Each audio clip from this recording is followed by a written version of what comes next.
Welcome to the American Citizens Abroad podcast. I'm Michelle, and today I'm speaking with Susan, President and CEO of U.S. Vote Foundation and Overseas Vote Foundation.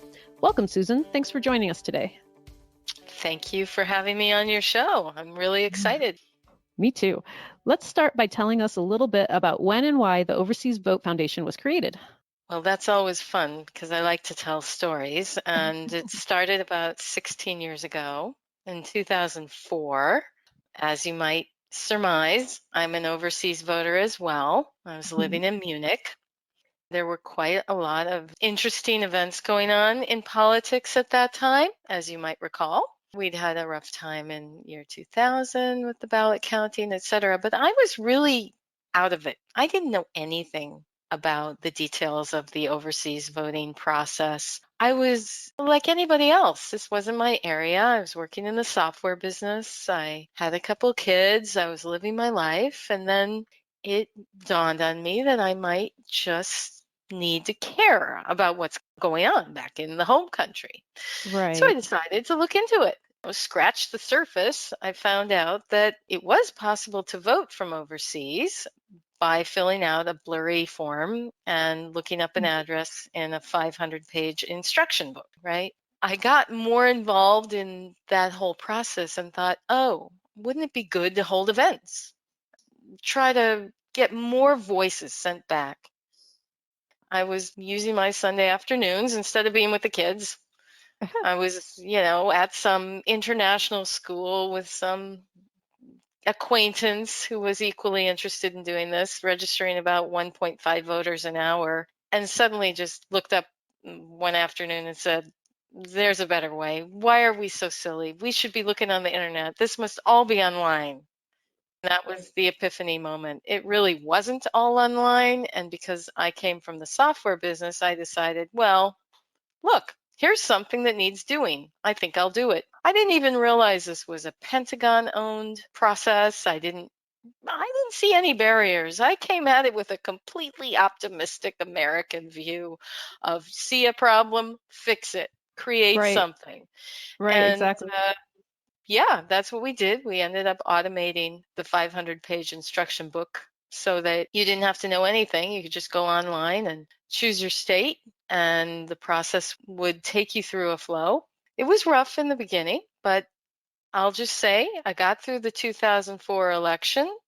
We had a system. Of course, it needed to be re-engineered, but we had a system online that was well received in 2004. And right after it, I got together with a couple other people and we created Overseas Vote Foundation as a nonprofit, nonpartisan organization. So that was the beginning. Back in 2004, 2005 is when we got our official 501c3 designation. Now, OVF is part of U.S. Vote, right? Can you tell us the difference between the two? Yes, U.S. Vote Foundation is now the parent organization. Overseas Vote, we took the word foundation off technically, even though it still is on the URL because we need all of our followers to be able to find us no matter what. Overseas Vote is the largest sort of program initiative of U.S. Vote Foundation now. That's kind of technically how it is. Why did we create U.S. Vote Foundation? Between 2004, when we started, and 2010, a lot of improvements happened in overseas and military voting. A lot of reform took place, and a lot of problems were programmed away. We actually did a very good job. And being the type of person I am, I decided I needed a new set of problems. So I just turned toward the continent and looked at the US and thought, is there a website in the US that mirrors what we have for overseas citizens? On Overseas Vote Foundation's website, we had not just registration and ballot requests, but we had some other services, and we tried to have a whole solution there so no voter would have to go anywhere else. It was just all right there. And I thought, does that exist in the US? Well, it didn't. It didn't exist in the same way. There are lots of US voting websites, but they didn't have the range of services we had. So there was a decision to do that. And there was one other thing going on. which was very important. And that was that our data services were becoming more popular, and it was important that they had a different banner to be promoted under. Promoting U.S. election data services under an overseas vote banner wasn't going to work. And I could see the writing for that on the Right. wall. I came out of a marketing background. And so the U.S. Vote Foundation was born to be able to handle the expansion into the domestic realm and the data services. And Overseas Vote continues to be our largest initiative.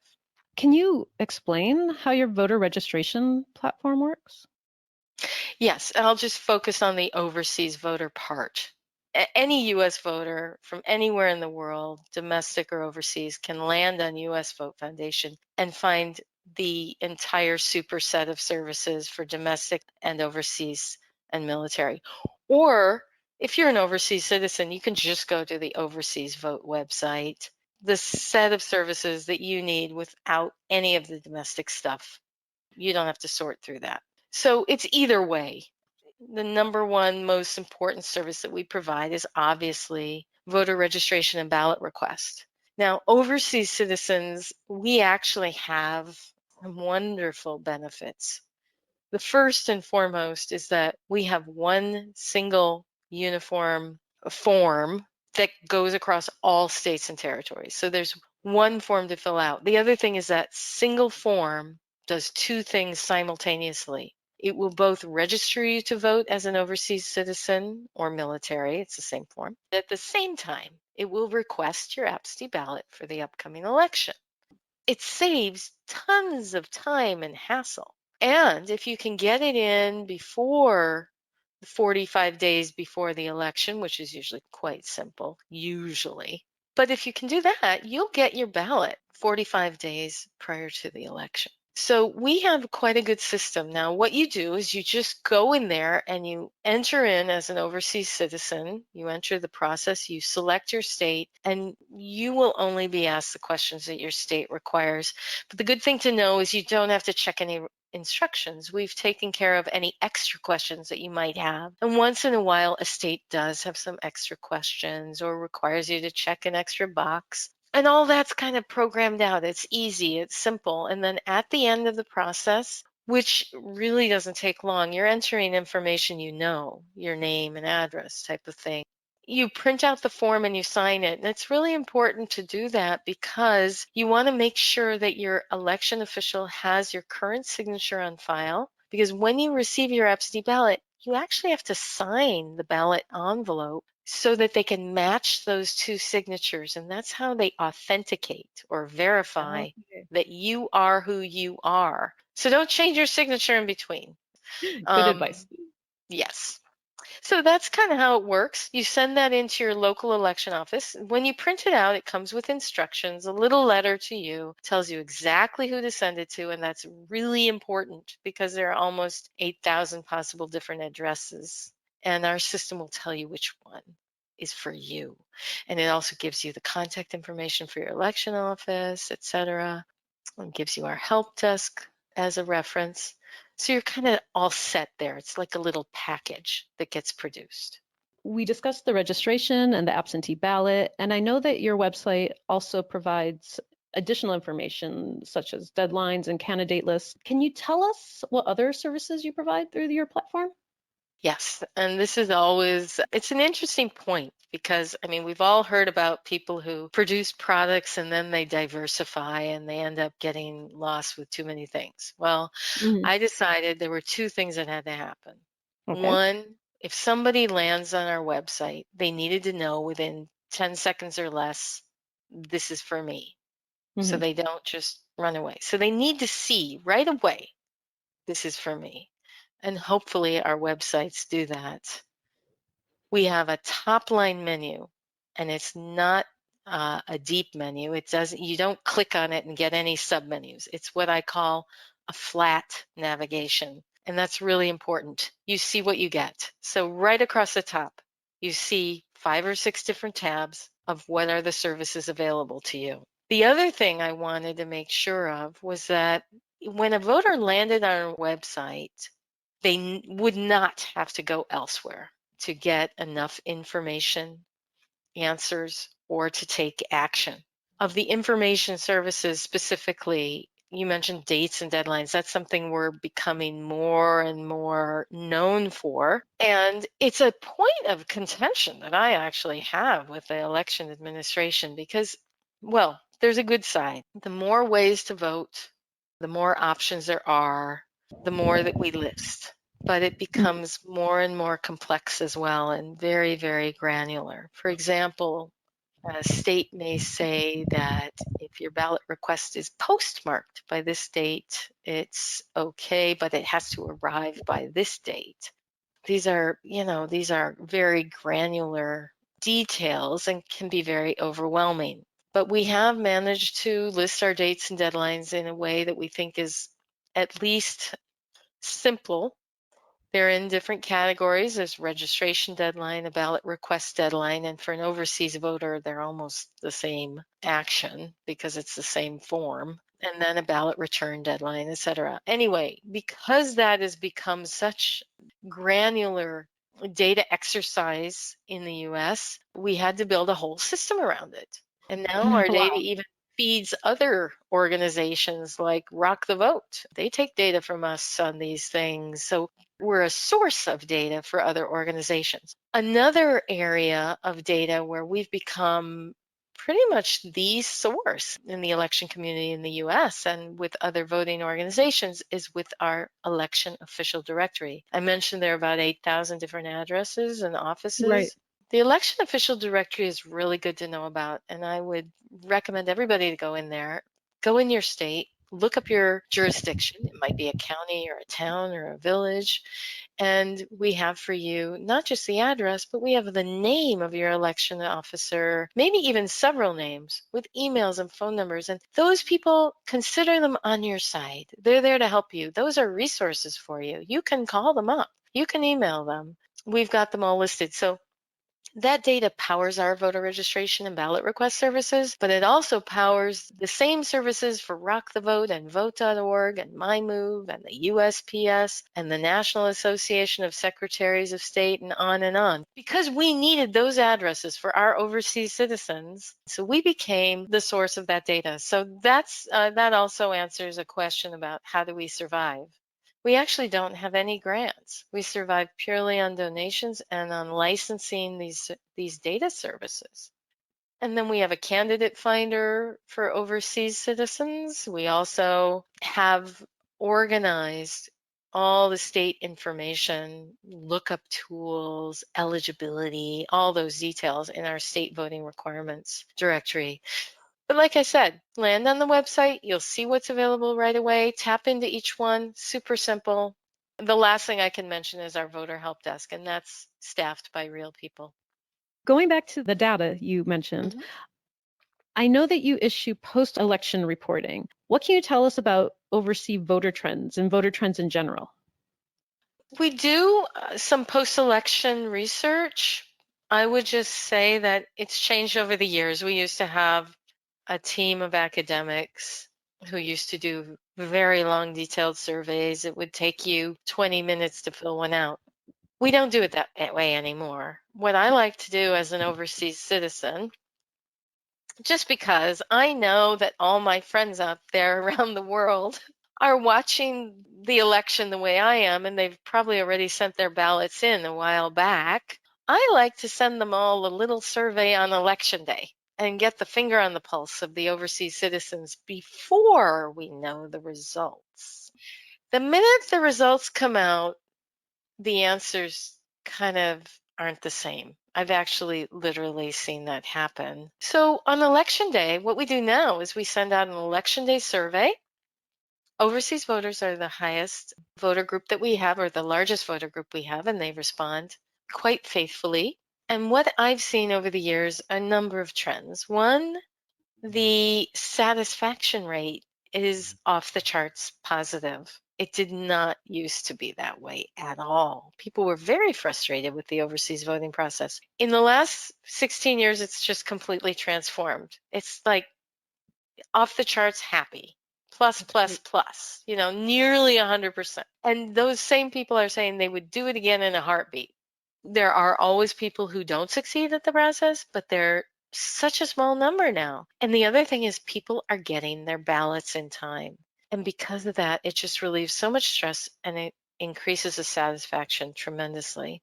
The other thing is 70% of the overseas voters are getting their ballots online and printing them out, but that same 70% is returning them, or another 70, but also 70% is returning them on paper, which is excellent. And it means that the reforms worked. We're getting our ballots faster. We have more time to vote. We have more time to put them in the mail. And they are going back on paper, which is the most secure thing. I would say things are positive, actually. Things have gotten so much better. Going back to your information help desk that you mentioned, what are some of the common questions individuals have when it comes to voting overseas? A lot of overseas voters don't know if they're eligible to begin with. They might have eligibility questions like, for example, I was born overseas, can I vote? Yes, it depends. Unfortunately, what state you're from, but yes, a lot of them can. Using the address of their parents' last U.S. residence address. For example, my two kids, they use my last U.S. residence address in California. It can be based on eligibility. I would say a lot of the questions, they change kind of depending on the time in the cycle. Now we're getting a lot of questions about changing party affiliation. Interesting. Yeah, that didn't used to be the case. It is now around the primaries. That's what's happening. As we get closer to any election, people start to hit the panic button if they haven't actually sent in their form for the year. One thing I forgot to mention is that, unfortunately, overseas ballot requests expire on a calendar year basis. If you haven't filed a request this year in 2020, Right. your state is not obligated to send you a ballot. They might put you on a permanent list, maybe, like in California. They tend to do that, but they're not obligated to, and most of them won't. They're That's waiting for interesting. that ballot request to come in again. There's a swath of voters who assume I did this in 2018. I don't need to do it again in 2020, but they do. And those people get caught off guard and they're desperate to know, can I do this last minute? Invariably, I have to find out their state if they haven't indicated it. I will look and I will direct them to our election dates and deadlines for overseas voters.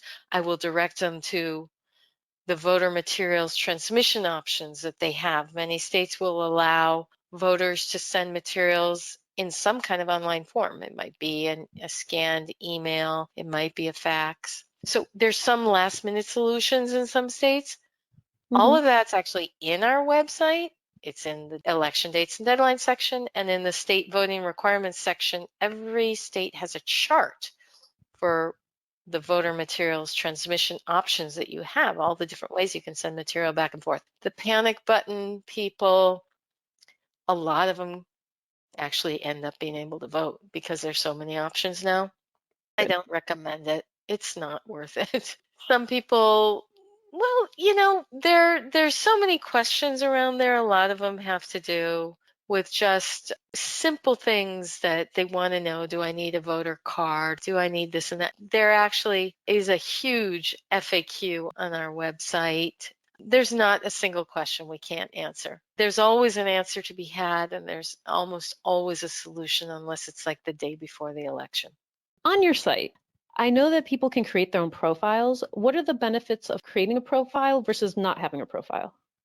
That's one of my favorite things. And if I had a big grant, I would create a website that was designed around the concept of the voter account. It's kind of like a bank account. When my kids had their 18th birthday, I had them create their voter account. The idea is that you're spending all this time and you should have a return on your investment for entering all that data into the website. You want it to be secure, of course, and I'll touch on that, but you can save that data for the most part in a voter account, which is your personal democracy dashboard. The next time you need to generate a form, you can log into the site. You can go to your voter account dashboard. You can actually go there anytime. You can keep a profile of your democracy, your personal democracy dashboard. You can keep all your addresses online. It's got already knows who your election official is because it's going to sort that based on your address. Various other things that you can do on your voter account dashboard. But the most important thing is that it saves you time to generate that form again, because you just click a button to regenerate it. You will have to enter ID information again because we don't keep that online. You might have to enter a part of your date of birth as well. We don't, want to keep everything on you online. We all want to sleep at night. It does save a lot of time. It makes generating your ballot request for the next calendar year super fast. Yeah, it's convenient for people who are overseas, long term especially. Let's talk a bit about your teams, your US vote and your overseas vote teams. How passionate are they? Where does it come from?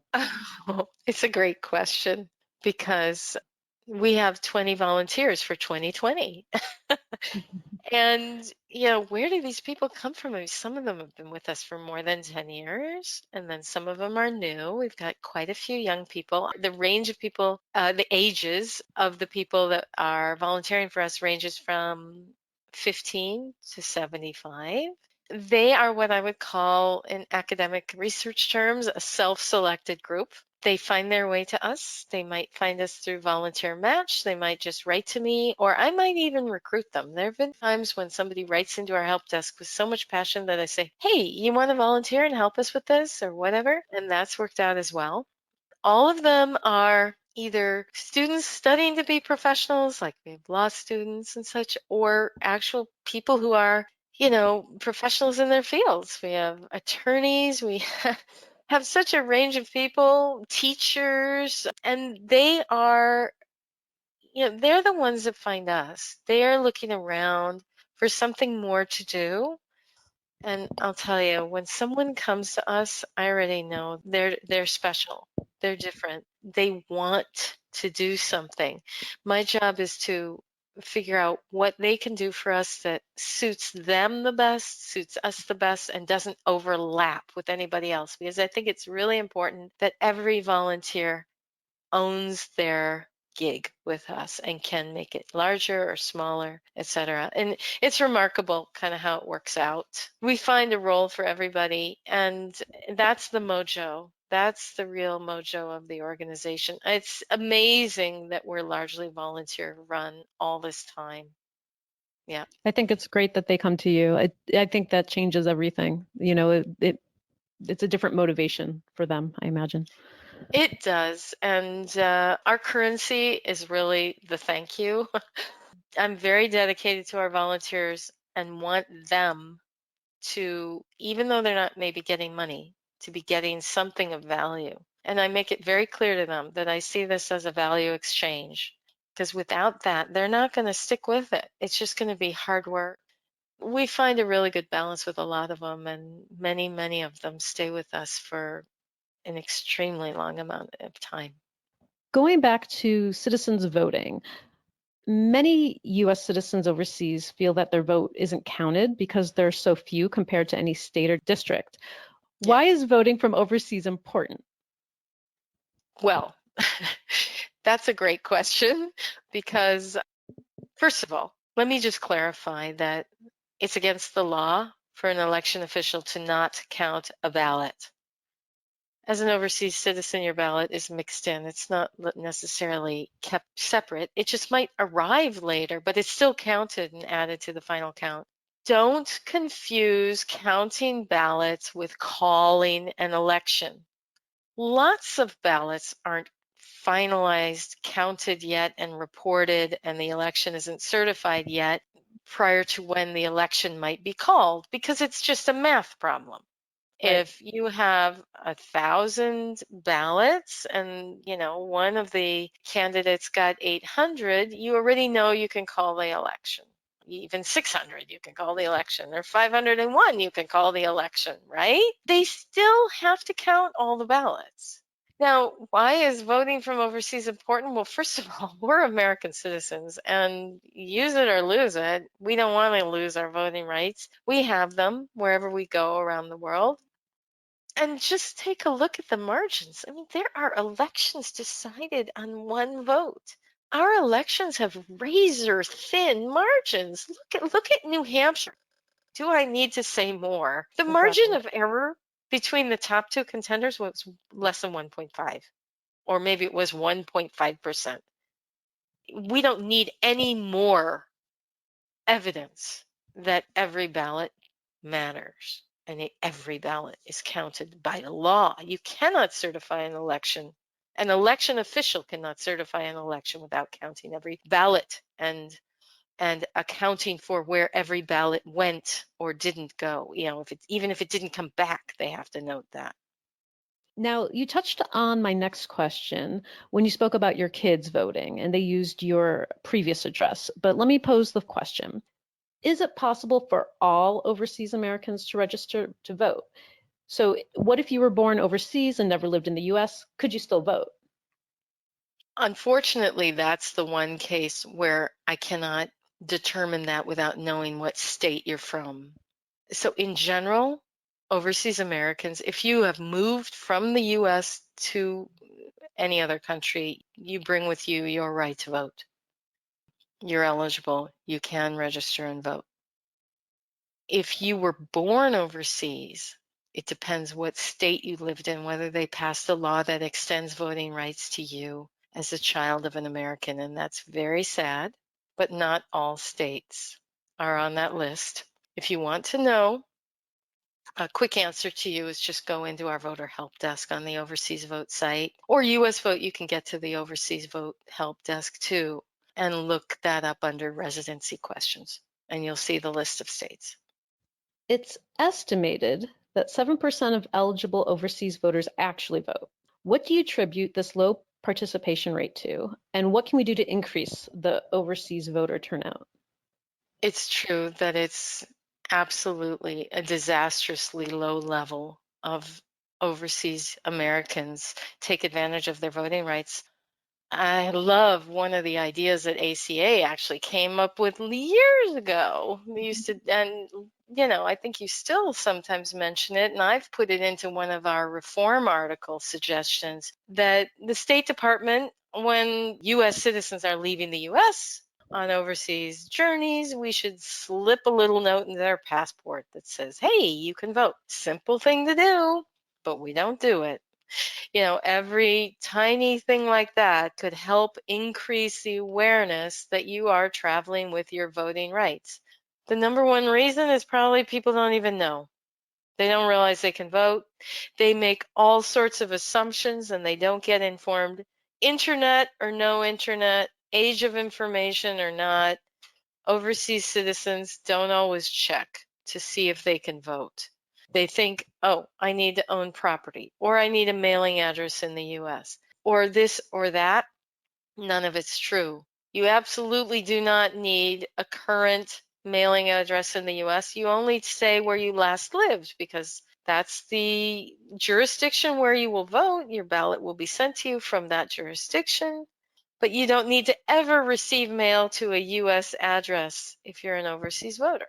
Those are just details. And, that's a good question that comes in to our help desk. What address do I use as my US voting address? Your US voting address is the last residence you lived in. It's kind of the last place you were connected to in the US. That's why you vote there.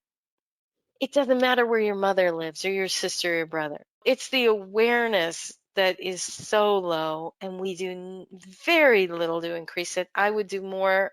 I mean, US and overseas vote would do so much more, but it's all dependent on budget. American citizens are spread out. They leave the US with a bunch of ideas that they never confirm right or wrong regarding overseas voting. In addition to awareness, what are some of the current issues and concerns with access to voting both domestically and overseas? Well, I would say From an overseas voter standpoint, one of the biggest issues we're running into is that state websites are blocking overseas voters from accessing their sites because we have overseas IP addresses. They're so terrified about being hacked that they're keeping all the good people out. Let me tell you, the hackers know exactly how to find their way in. But the overseas citizens who simply want to go there to get information or download their ballots or whatever are being blocked. Good news, overseas vote does exist and you can come to us and get the same stuff and get as much as possible. But that's a big access problem for overseas citizens, that the states are inaccessible through their websites more and more and more due to their security concerns. The US is another can of fish where they're dealing with suppression issues that go far beyond what we're dealing with. That's good news for overseas voters, that the Uniformed and Overseas Citizens Absentee Voting Act, the federal law that protects us, it's not under siege. We still have all of our rights. Voting for us is actually easier than voting in the US domestically in a lot of ways. We have one form that registers us and requests our ballot. We can get our ballots in many different ways. We get them very early compared to domestic voters. We have resources. We have a lot of automation on the front end. Just do things early and you'll be fine. It's about being prepared. Yeah, and not waiting till the last month. Register and request your ballot now and you've got it for the primary and the general and you're set. Speaking of online voting, there's studies that say it's effective and there's concerns about the security. Does Overseas Vote believe online voting would help increase voting access for overseas voters? There's absolutely no proof anywhere that online voting increases turnout. None, even in the countries that have it. Our organization couldn't be more against a proposal than we are against online voting. We are absolutely in favor of automating everything, but we draw the line at the ballot. It needs to be a paper ballot. There is absolutely no system tested and certified as secure. There are loads of claims by vendors, by security centers who are hired by the vendors.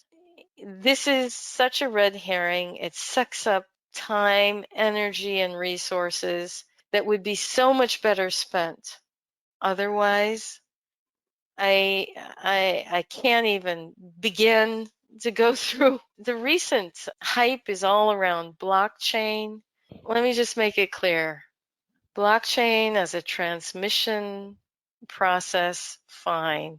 But around online voting, it's much more complex than just moving an item from A to B.